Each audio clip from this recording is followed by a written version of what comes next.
Welcome everyone. I'm Allie Keene with the New York Stem Cell Foundation Research Institute. Welcome to our virtual classroom. We are so excited to have you with us today for Stem Cells 101. We do have another number of other virtual classrooms coming up, so we encourage you to check back to NYSCF.org often. We have a couple up now and we'll continue to add them as we go. The New York Stem Cell Foundation Research Institute, or NYSCF as we like to call it, is located in New York City. At NYSCF, we study human stem cells in many ways to help us better understand and treat many different diseases. Dr. Daniel Paul, NYSCF's Vice President of Stem Cell Technology Platforms, is going to teach you all about them in just a few minutes. Along with Dr. Daniel Paul, I have a few guests that are joining us to help answer some of your questions. We have David McKeown and Dr. Reka Ayar. They're going to say a quick hello. If they turn on their videos, they'll say hi to you guys. Hi there. All right, and you'll see them answering some of your questions in the Q&A chat, and then Dr. Paul will answer some of them as well. Before Dr. Paul starts, I wanted to give a few quick reminders. Right now, you can hear me, but I can't hear you. It will be like this for the entire presentation. If you're having any problems with the webinar, please let us know in the participants chat. We'll try to help you as best we can. We love questions. We love answering them for you. So there are two ways you can ask questions. At the bottom of your screen, you'll see a Q&A button. If you click that, you can type in your questions there. You can also raise your hand using the little icon that looks like a hand. This will let us know that you have a question you would like to ask out loud, and I will let you know when your microphone is unmuted. We have a lot of students joining us today, and we will try to answer as many questions as we can. Dr. Paul's presentation will be 20 minutes long. He will answer questions all throughout his presentation and at the end. Our virtual classroom is being recorded, so you'll be able to share it with your friends and family afterwards. Now I'm excited to introduce Dr. Daniel Paul. Hi everyone. My name is Daniel. I'm a biologist by training, and I've been at NYSCF, we call it NYSCF, for a little over 9 years now. Doing all sorts of very fun things. So a couple of introductory slides to get us started today, and then I'll tell you all about stem cells. I know we have a pretty diverse range of ages here, so hopefully there's a little bit of something for everyone. And as Ali said, if you have any questions, definitely love answering them. So as she said, raise your hand or pop it in the Q&A. Okay, so NYSCF, the New York Stem Cell Foundation. We have been around for well over 10 years now. I think, I should have known that, 14 years. And the mission here is to accelerate cures for the major diseases of our time through stem cell research. And I think all of us are probably aware of family members or friends that have been impacted by a disease. And what we're trying to do here is use the power of stem cell research to find new treatments and therapies so that one day people aren't as afflicted by these conditions as they are today.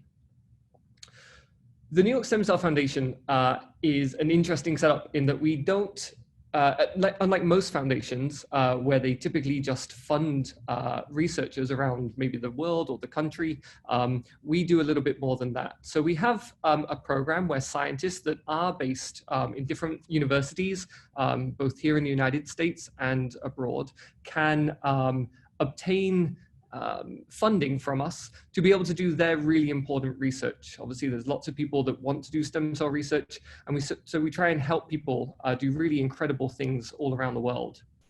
We do lots of work here with education, things like this. We love to do presentations. We love to educate the community, young and old, and often we'll do that here. I'm currently sat at our research institute, and we'll often do things here, everything from Family Stem Cell Day, where we let kindergartners through 12th graders come in and look around the labs and get some hands-on time with our robots and do all sorts of fun things, through to panel discussions and everything else in between. And so hopefully soon enough, we'll be able to do that again here on site. But the biggest thing that we have, and that differs from many foundations, is that we have our own research institute. And so as I said, that's where I'm sat today. And upstairs from where I am now, we have research teams doing all sorts of incredible work, and I'll tell you a little bit about that today, including my favorite topic of robots that you see here. So I'm going to start with something you might not have been expecting, and that's a cake and a loaf of bread. And I'm rather partial to both of these. I like bread and I definitely like cakes. And if I wanted to make one of these, where would I go to sort of find the instructions? Well, I would go to a recipe book. And inside the recipe book would be all the details of everything that I would need, all the ingredients, and ultimately how to mix them all together to get what I want. This is a parallel to what exists in our body. All the ingredients for what makes us exist within our body, and I'll tell you a little bit about that in a second. But just like I can make a recipe go wrong, sometimes our body can go wrong as well. In a cake, it's something as simple as this, or for a loaf of bread, perhaps. I have to add yeast, and yeast helps the dough rise. But if I was to misread the recipe and perhaps add too much and make a bit of a mistake, I may end up with a little bit of a mess that looks like this, and that's not where I want to be. And so what we want to make sure is that the recipes inside our body are all correct and functioning so that our bodies are working correctly as well. And all of those recipes and all of those instructions live inside this guy here, and this is a cell. And a cell, there are many of these inside your body. Normally I would shout out and ask people to try and guess how many there are, but we'll get to that in a second. So you can think about that while I'm talking. So this is a person, they have brown hair in this example, but quite easily they could have orange hair. Quite easily they could be wearing glasses and have curly hair. I wear glasses, but my children do not. And so what makes me, me, and what makes my children, and what makes you, you? Well, if we zoom in and we keep zooming in, eventually we'll realize that we're made up of many, many, many of these cells, and they are microscopic. You truly need a microscope to be able to see these. And so I spend a lot of my day looking down a microscope to be able to see what's going on inside these cells. And so if you wanted to guess, if you were thinking about how many cells there might be in your body, the answer is 35 trillion cells. And it's not just that there are 35 trillion, there are constantly new cells appearing and some cells going away, and they're all throughout your body, from your bone to your skin, to your brain, to your heart. And these cells obviously are doing everything to keep you listening and engaged with me here today. And so inside this human cell, the cell has lots of amazing characteristics about it, but most importantly is this big round thing here in the middle. And this is what we call the nucleus. And inside the nucleus is that recipe book, and it has all the instructions that tell the cells how to behave, what to do, whether they need to be a little bit more active or be a little bit quieter. All of those instructions live inside this cell. And DNA is that instruction. DNA is basically the letters that make up the recipe book. And they live inside these cool structures. These are called chromosomes. And inside your body, you would have 46 of these in almost all of your cells. And so this is how you inherit all of the things that make you, you. And so from your mother and father, you would have had a bit of DNA each. And these instructions mean that you will end up with the color hair you have, or whether you have freckles perhaps, or maybe whether you even need glasses and things like that. And there are many, many different types of cells. And as I said, they all do super important roles, but all very different roles. So some are like this, and these carry around oxygen. So these are your red blood cells floating around inside your blood, carrying oxygen from your lungs to all the different parts of your body that need to have oxygen. We might have something like this, and this is the kind of cell, maybe you would see this inside a liver or something like that. There'd be cells in your immune system doing all sorts of important jobs. And these guys might be like the garbage cleaners of your body, and they'll go around clearing up the garbage that sometimes your body makes. And although you can't see it, these guys are inside your body right now, making sure that everything's working correctly as it should be. So Stem cells are the type of cell that I'm most interested in. And there are a few different types of stem cells, and you guys might have heard of them before, and maybe you have some idea about what they are, but maybe not completely either. And so really kind of stem cells can be classed into three major groups. There are some that are called adult stem cells, and although they say adult, they'll still be in your body, even if you're in kindergarten. And what these guys do is basically produce the same type of cell. So you might find these in your muscle, for example, or inside your skin. And really that's all they'll keep doing. They'll just keep making more muscle and more skin. We have some stem cells that live inside our blood, and they can do a little bit more. They can make different types of blood cells, but they can't at the same time make your brain cells or your heart cells. They really can only make other types of cells related to the blood. And so these live inside your body all the time, but the cells that I'm most interested in don't actually exist in your body. The cells that I'm interested in are something called pluripotent. It's a big word, but pluripotent stem cells. And that means that they can turn into every single different cell type that does exist in your body. Because these cells don't exist in your body right now, they did when you were very, very, very small once upon a time. But we have a way that we can take cells like these adult ones, and we can turn them into these incredible stem cells that make all the cells in the body. And I'll talk a little bit about that in a second. So our body is made up of lots of different cells, as I've said, your brain cells, heart cells, skin cells, and these special cells called beta cells. These guys help you make sure that your body has the right amount of sugar inside the blood. And so if you have diabetes, sometimes it's the beta cell that can go wrong inside the body. Sometimes it's because the cells are attacked and your body attacks its own cells, and that happens sometimes in type 1 diabetes, or sometimes these cells get a little bit overworked, and for reasons we don't completely understand, we start to lose these cells and you become diabetic. Ultimately though, all of these cells and all the cells in your body, as I said, came from these very special pluripotent cells, and it's these ones that we do all of our work with here. And so what we can do here in the lab is we can take blood and skin cells, so a little bit of blood, just a couple of milliliters, or a small piece of skin about the size of an apple seed, very, very small amount. And we can grow the cells that exist here and turn them into stem cells.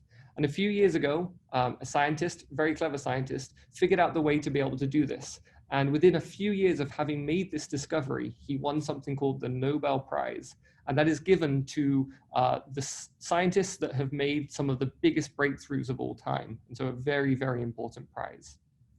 But what we can then do here in the lab is take these stem cells that we can make from blood and skin and amazingly turn them into everything that we would want to. So we can turn them into brain cells or into heart cells, cells that are affected, cells that underlie why we get a particular disease. So a couple of pictures for you. This is, if you were curious, this is what your skin cells look like when you put them down a microscope.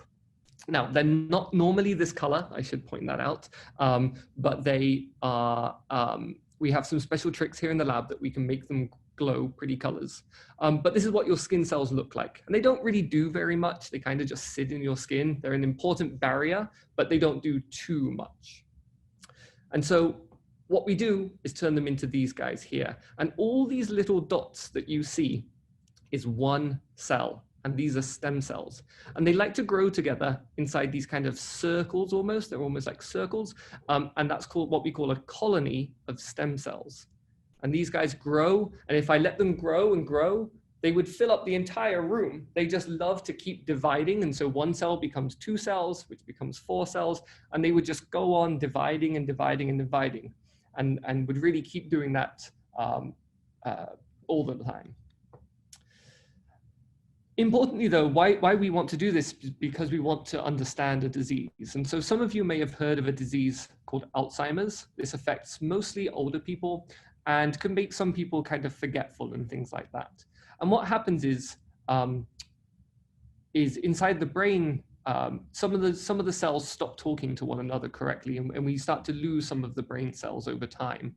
But what we can do is, because we can't go inside and actually look at someone's brain very easily, we can with some imaging, but we can't actually go inside and look at the actual cells. What we're able to do is take some skin or some blood from someone like this that might have Alzheimer's disease and turn that into stem cells. And then here in the lab, we can turn those into the brain cells, into the cells that are affected in this disease. And so what that means is, instead of having to, as I said, can't go into the brain, can't go into my head and take out the cells, we can do this here in the lab. And we can put drugs on it, medicines, and see how the medicines affect the way these cells behave.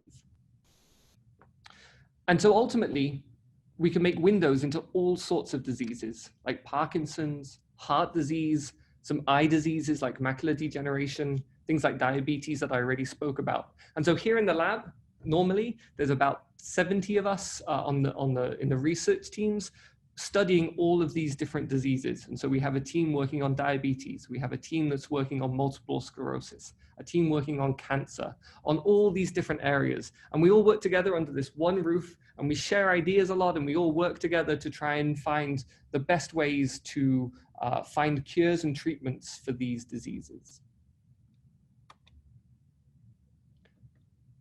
So as I said, here in the lab, things like Alzheimer's, Parkinson's, multiple sclerosis.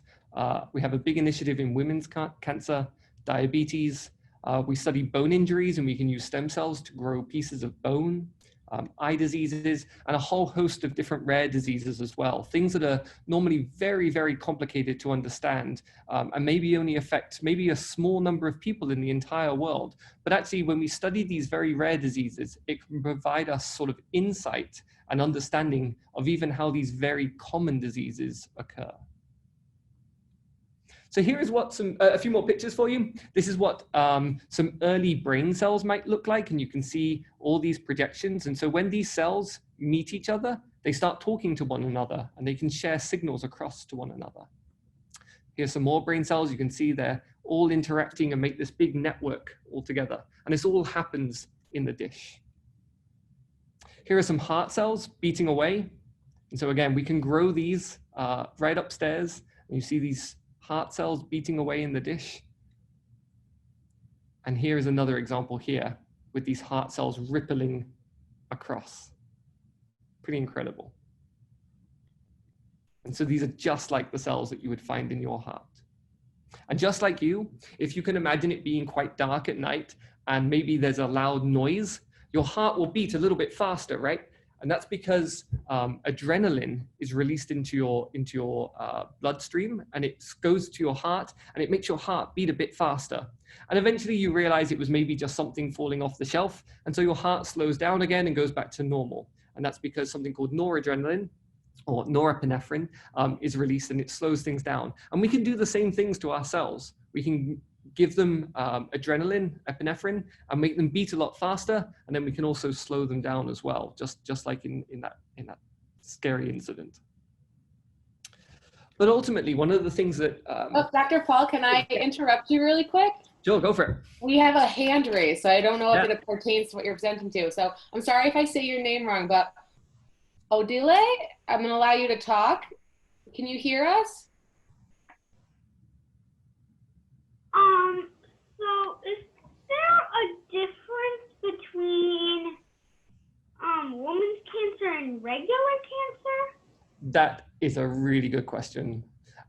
So obviously men and women are a little bit different. And so there are some cancers that affect only men and some that affect only women.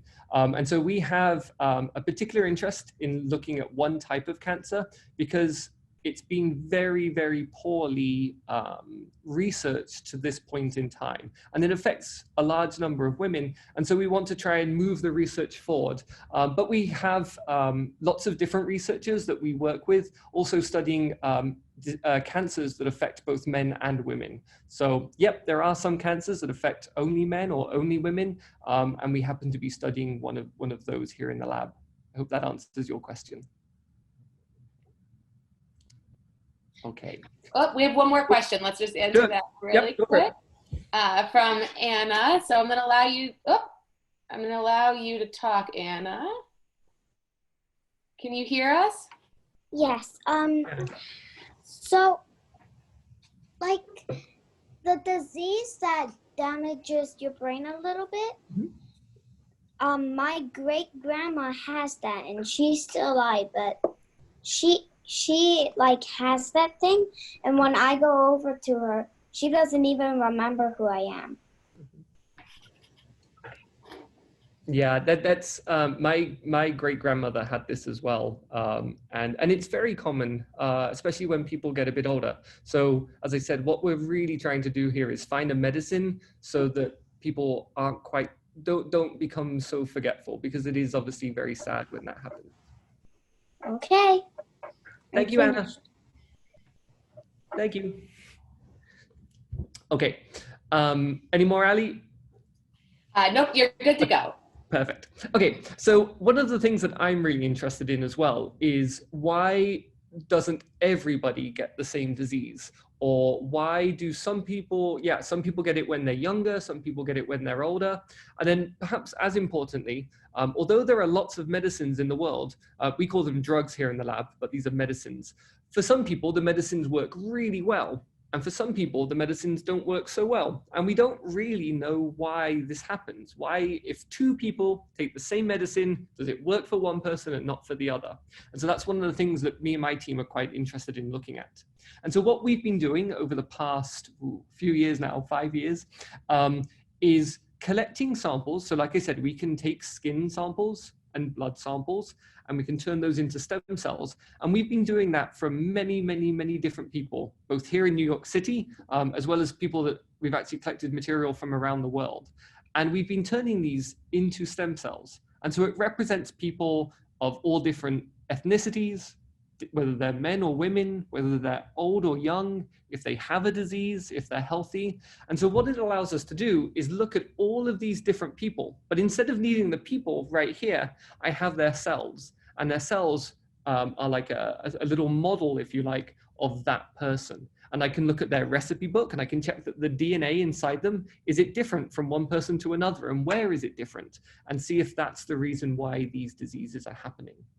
And so we've had to come up with some special ways to do this, because if you watch this video, this is my friend, and here he is doing stem cell research, and it's a pretty slow process. So here he's got something called a pipette in his hand, and a lot of science is moving liquid around. So he's got all these different plates here. This is what we grow our cells on, these plastic plates that you can see here.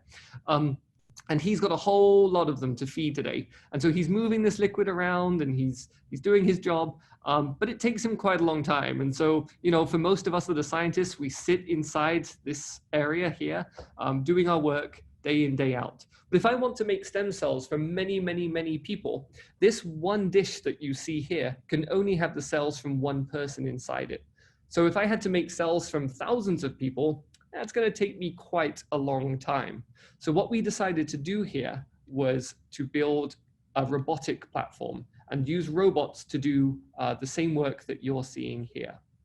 And so this is what my team does here. I'm very fortunate. I work with lots of incredibly talented people, and they range from software engineers to mechanical engineers to biologists, data scientists, all sorts of incredible people to make this work. So in this video here, you're going to see something that we call the JAX-NYSCF Global Stem Cell Array. And here it is here. And so these robots are moving the same plates that you just saw my friend moving liquid around, but instead the robots are doing the work. And they work 24 hours a day, 7 days a week. And so when we go home at night, what they do is they take pictures of all of the cells. And so when I come in the morning, I can take a look at my pictures. And we're starting to use a lot of things like artificial intelligence and machine learning to be able to have the robots help us even more. So we don't even need to look at the pictures. Maybe we can just have the robot tell us, this is what I think needs to happen today, and we can just double check that it made the right decisions. So just like your body is 37 degrees Celsius, so is the house that these cells live in. And so what just happened in this video is that this dish here came out of that, what we call incubator, and that was where the cells were being kept nice and warm, and they need that warmth to be able to grow properly. And one of the big reasons why we need these robots is because, and I'll just rewind the video to show you guys, what you can see here is this, there's a little bit of pink liquid. Perhaps you can see this in the video here. And so just like you and I, we need to eat food every day to make sure that we stay healthy and that we're still able to do everything we want to do, that we can think, that we can do our schoolwork. The cells that are growing in here, they stick to the bottom of this dish and they have this pink liquid on top, and that's their food. And just like us, we have to eat every day, so do my cells that live inside here. And so our robots are able to take the liquid out and put fresh food in every single day. And that's just one very, very small part of what our robots do here. And I'm happy to, for sure, tell you more about that. But ultimately, why are we doing this? So one of the reasons is to look at why different people get diseases. One is to find new medicines to treat these diseases. But maybe as well, if we can get good at growing these cells, why couldn't they go back into someone? Why couldn't they be used to treat a disease? So in something like diabetes that I said at the beginning, where the body loses and they slowly die over time, they lose their, what we call beta cells, we can grow those cells in the dish. And so how could I one day be able to put them back into someone? And so more and more, that's what people are beginning to think about. And so we really want to harness this potential to help make these cells. So one example I'm going to tell you about is an eye disease. And so here is a beautiful road, right? Imagine you're driving down this and we can see the beautiful sky. We can see the mountains here. If you were suffering from a disease called macular degeneration, what might be happening inside your body very slowly over time is that this big black spot appears in the middle.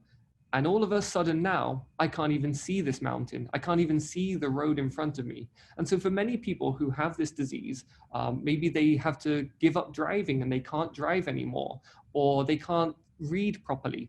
And so people ultimately will go blind from this disease. But one of the amazing things we've been able to do with stem cell research is grow these cells. And so these were grown by my friend who's upstairs today. And these are what we call retinal epithelial cells. And these cells live at the back of your eye. You have them in you right now, and there's going to be lots of them, and they'll be doing their job. But they help keep many of your other eye cells happy and healthy. And they have a really important job making sure that everything's okay in your eye. And so what happens in those people that go blind is that these cells slowly disappear over time for all sorts of different reasons. But we can grow these cells, and we can grow lots and lots of them as well. And so what's happening is that all around the world, including here at JAX-NYSCF, is starting to make cells that can go back into people.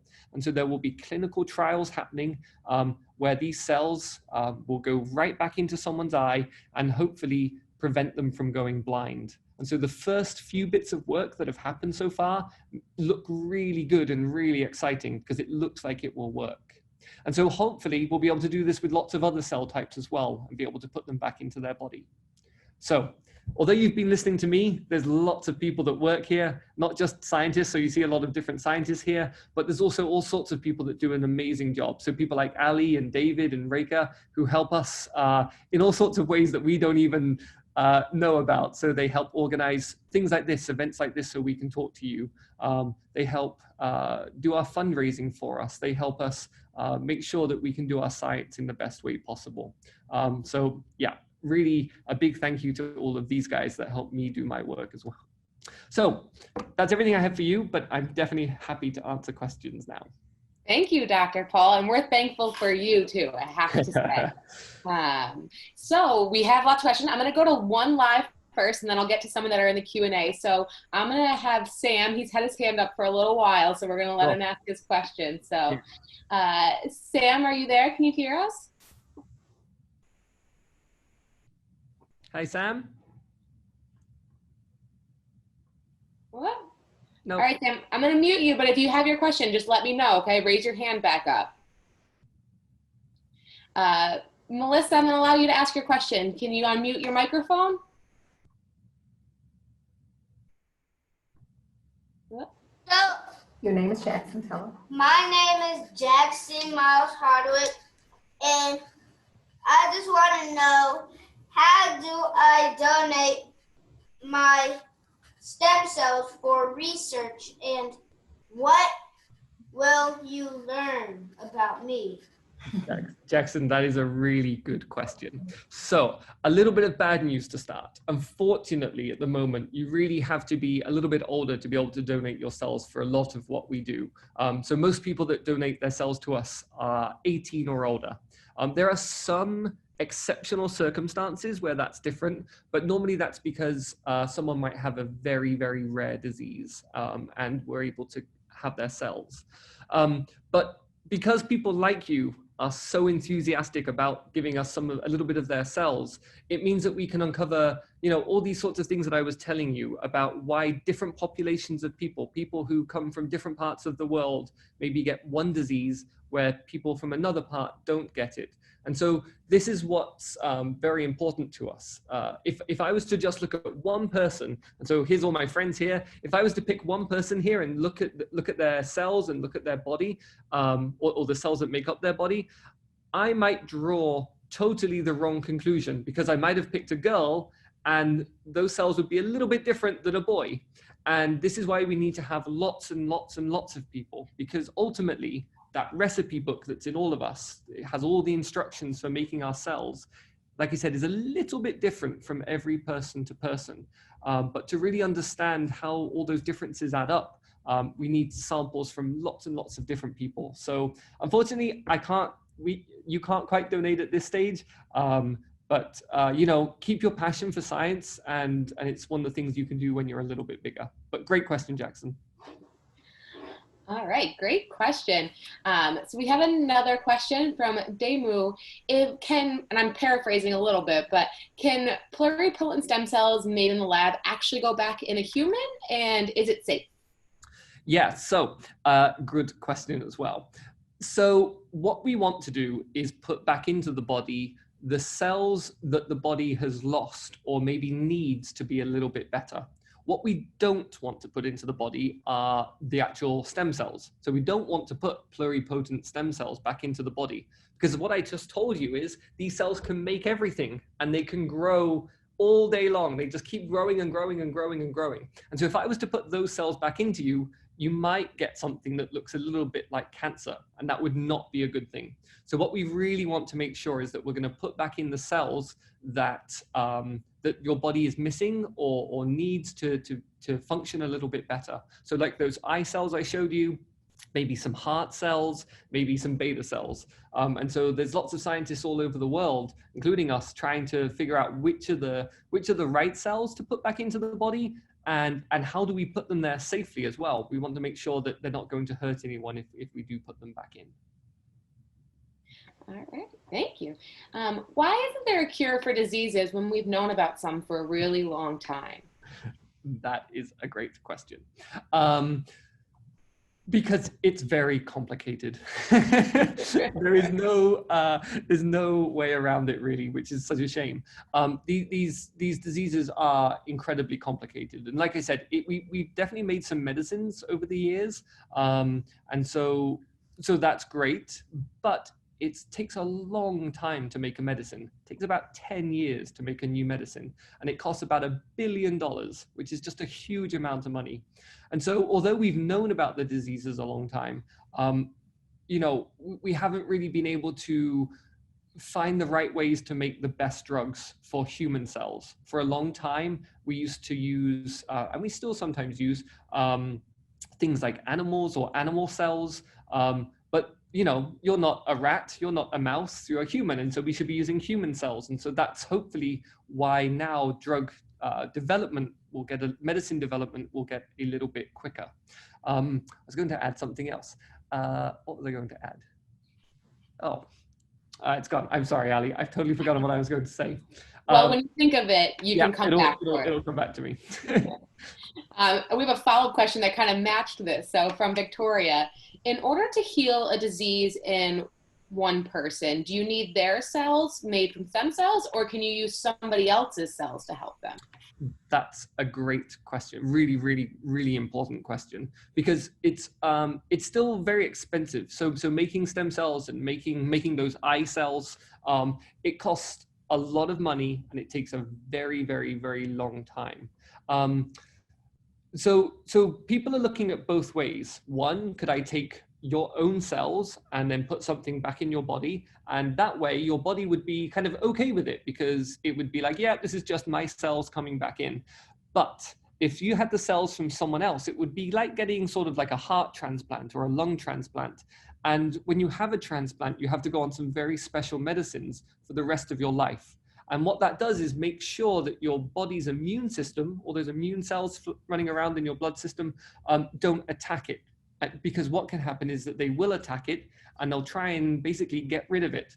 And we don't want that to happen. And so we're looking at all sorts of interesting ways that we can maybe camouflage the cells, or just find ways to protect them when they do go back into the body. Maybe we put them in a little device and we put that inside, and so it protects the cells. So yes, you can ultimately have cells from someone else. It's just that we have to make sure we do it in the best way. But I think if we want these treatments to be able to help as many people as we can, I think it's something really important that we need to keep looking at.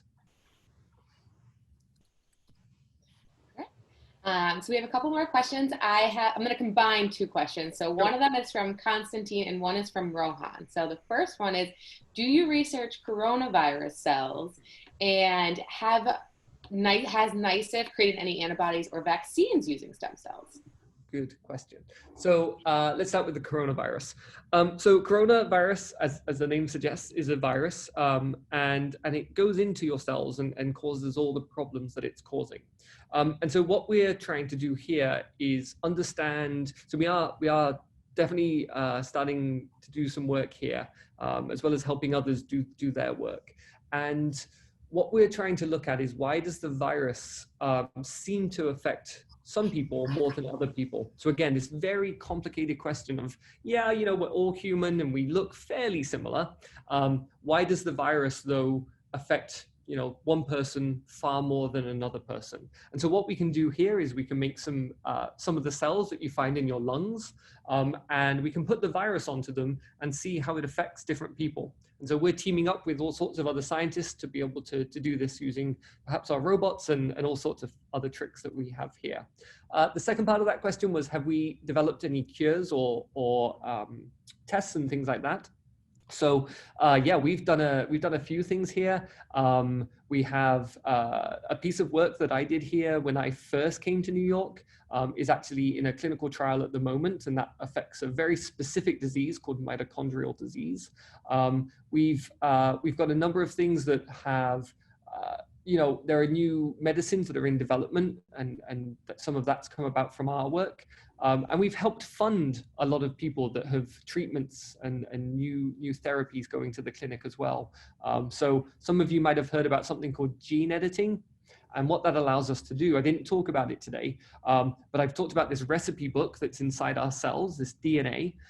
Sometimes, like a bad recipe, the DNA does go a little bit wrong. And so we can use this special trick it's not a trick, it's just science, to change the recipe and fix the recipe that was broken inside the cells. And so we've helped different people all around the world be able to take that toward the clinic. And so that's in the clinic as well right now. That's exciting. And have we done anything with COVID-19 or coronavirus? Have we created any vaccines or antibody tests? Yeah. So we have, again, so actually using that same technology, the gene editing one, because people have done all sorts of research into that, there's actually some tests that we'll start to see if that can become like a diagnostic test, so to check if you had it or not. We are currently exploring whether we can help with some of the testing. Obviously, we have all of our robots here, so it might be a simple thing to think that we could help with that. But it's very, very complicated to do some of these tests, and we want to make sure that we keep everybody here that works here as safe as we can. And so you know, not at this point in time, but who knows what's right around the corner. Cool. Well, hopefully something's around the corner. Exactly. We're going to go to a live question. Darcy has had her hand up for a while. We're going to allow you to talk. Can you hear us? See if they're able to unmute. Yeah. Do you have a question for us? My name is Sage. My name is Sage, and my question is, how can you turn skin cells into brain cells? Yeah, great question, Sage. So what we have to do is when we grow our skin cells in the dish, and this is the technology that that person won the special Nobel Prize for. What he found out is that if you have inside your DNA, inside that recipe book, it makes something that we call genes. And a gene is something, it gets turned into maybe a protein that exists inside the cells. And I know this is getting a little bit complicated now, but basically, if we tell the cell to make a few specific recipes, to make a few specific proteins, it's able to convert itself back into a stem cell. And once it's a stem cell, I mentioned that we give the cells lots of different food, just like you and I eat our food, the cells eat their food. And what we can do is we can put special things into the food. Maybe it's something that looks a bit like a medicine, maybe it's one of those proteins I just said, but we can change the food we give the cells. And that allows the cells, that tells the cells, actually go and become a brain cell. And so it's all about the special instructions that we give the cells. That's how we can tell them to become one thing or another. I hope that answers it without too much technical detail. What a great question, though. Really good question, though. This one I think is a great question, too. This is from Rakesh. Could you get super strength if you have a lot of muscle cells? I like that question. Yes, you would get stronger if you had lots of muscle, that's for sure. And so obviously the best way to get muscle is to do exercise and, run around and go to the gym and things like that. But certainly there are people sort of interested in, can we help people who maybe don't have enough muscle, or their muscle goes away before it should? Can we help them get their muscles back? And so a lot of this is happening with something called gene therapy, where, again, we can sort of tell the cells in the body, turn on the recipes and start making the right types of cells a little bit more. And so those are things that are happening in hospitals today. But maybe as well, maybe there's going to be a way where you could transplant in more muscle. And so we'll wait and see. But you would definitely get stronger if you have a bit more muscle. Thanks. Well, hopefully we can all get stronger one day. I feel like I'm losing all of mine, yeah. This is a question from Melissa and Sarah. I think that I'm going to combine some of their questions. So why is it so hard to find a cure for Alzheimer's disease, and are we close? Sure, good questions. So it's so hard because it's very hard for a number of reasons. One, obviously, it affects the brain. And as I've said a couple of times, you can't just open up someone's brain and look inside as to what's going on. I think we've understood for a little while about some of the things that change inside the brain when someone has Alzheimer's. And there are actually drug companies, so companies that make the medicines. They've been trying for a really long time to find things that will make a difference. Again, sometimes though, science thinks they know one thing, and actually what's going on is quite different. And that's because biology and science is so very, very complicated. So part of it is, helping us understand how the disease happens, especially from one person to another. Part of it is that, again, these drugs may have been at one time made in animal cells, or using animals and animal cells to make the drugs. And it might work perfectly fine in a mouse, but it just doesn't work in human bodies. And again, there's just things that are very different about us as humans than a rat or a mouse. So it's a kind of a combination of all of these different things. Yes, we've known about it for a long time, but it is incredibly complicated. And Alzheimer's is a sort of a big word that actually covers probably lots of different types of diseases. And so one person's Alzheimer's might look a little bit different to someone else. And again, understanding why this is will allow us to hopefully give people the right drug.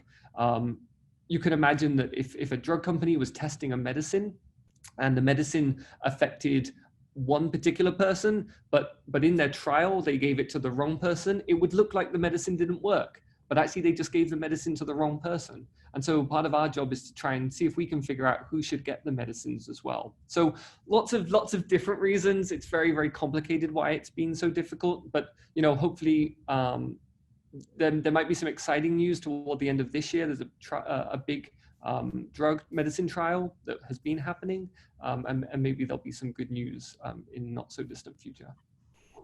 Thanks. I'm going to ask one more attendee question. I know you have to get back into the lab. That's okay. And then we'll kind of close it out. But how do you get a disease in the first place that we have to find all these cures? Yeah, very good question. For all sorts of different reasons. Some people get a disease because maybe there are things in the environment that hurt our body, and you know, like pollution. Maybe pollution isn't very good for our body, and we don't want to be. We want to try and not only is it bad for the world, it's bad for the body as well.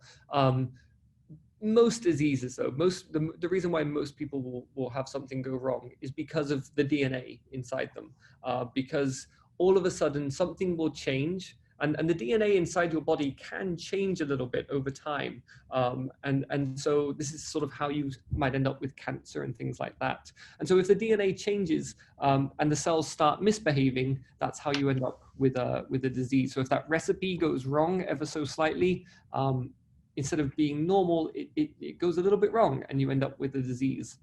And so again, that's sort of our job to try and figure that out, and help people if we can. Thank you for answering our last question. So I'll finish it off with the question I ask all of our researchers. What makes you excited about science and the future for science? Sure. You know, I think seeing some of the therapies go into the clinic now, that's probably the most amazing thing. We, you know, again, this field of stem cell research is really only a few years old. We're talking 10, 15 years old in the current state. And already there are things going into the clinic, and it's just moving at such a fast pace. You know, every day we read something new that's like, this is amazing, this is amazing. And so it's all these different things. You know, I love working with the folks that I get to work with. All of these people do really amazing things. And me personally, I get to work with robots, which is always super fun. But really it's about finding hopefully treatments that don't exist today, but will help people in the future. Thank you. I think that makes everyone around the world excited for the future. So thank you so much for teaching us all about stem cells today. I know we had a lot of students here. I'm sorry we didn't get to all of your questions. But if you do have more questions for NYSCF scientists, please feel free to submit them. I'll put a link in the chat, and I'll also send it in a follow-up email for you guys to send, and we'll have NYSCF researchers send you answers back. We hope everyone had a great time this afternoon. Be sure, as I mentioned, to check back to NYSCF.org for more virtual classrooms from some of our awesome scientists. The next one is why NYSCF is sending stem cells all the way into space. So you can learn all about that research. There will be a brief survey right after the webinar ends. We'd love to hear your thoughts and feedback so we can get more of these going and what you're interested in learning about. Don't forget to tell your friends and family all about what you learned today. We hope to see you soon. Have a good afternoon. Bye, everybody. Bye.